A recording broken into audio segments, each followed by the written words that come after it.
विमान दुर्घटनेत सर्व प्रवाशांच्या मृत्यूची भीती व्यक्त केली जाते।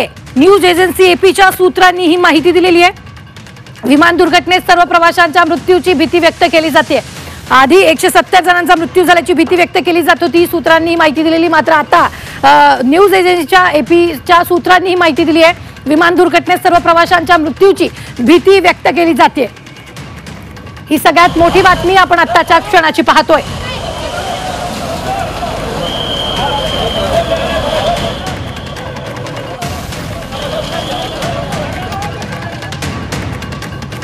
विमान दुर्घटनेत सर्वच प्रवाशांच्या मृत्यूची भीती व्यक्त केली जाते, सूत्रांकडून ही माहिती मिळते। तर आपले प्रतिनिधी मिलिंद आपल्या बरोबर जोडले गेले आहेत। मिलिंद, काय नेमकं कळतंय?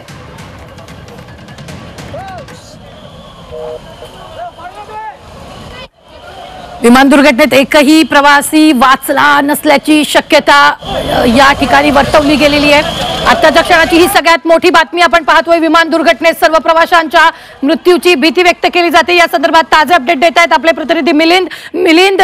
न्यूज एजन्सीने ही माहिती दिली आहे। आता धक्कादायक बातमी समोर आलेली आहे। न्यूज एजन्सी जी असोसिएट प्रेस आहे त्यांनी ही बातमी दिलेली आहे की जितकेही प्रवासी होते ते सर्व प्रवासी मृत्युमुखी पडल्याची शक्यता त्यांनी वर्तवली आहे। त्यांनी सूत्रानुसार ही सांगितलेली आहे। भारतासाठी अत्यंत दुःखद दिवस आहे की 242 जे प्रवासी प्रवास करत होते त्याच्यात काही केबिन क्रू होते, काही परदेशी नागरिकही होती, तर ते सर्वांचा मृत्यू झालेला असा दावा जो आहे असोसिएट प्रेस या न्यूज एजन्सीने केलेला आहे। थोड्या वेळापूर्वी त्यांनी ट्विट करून ही माहिती दिलेली आहे।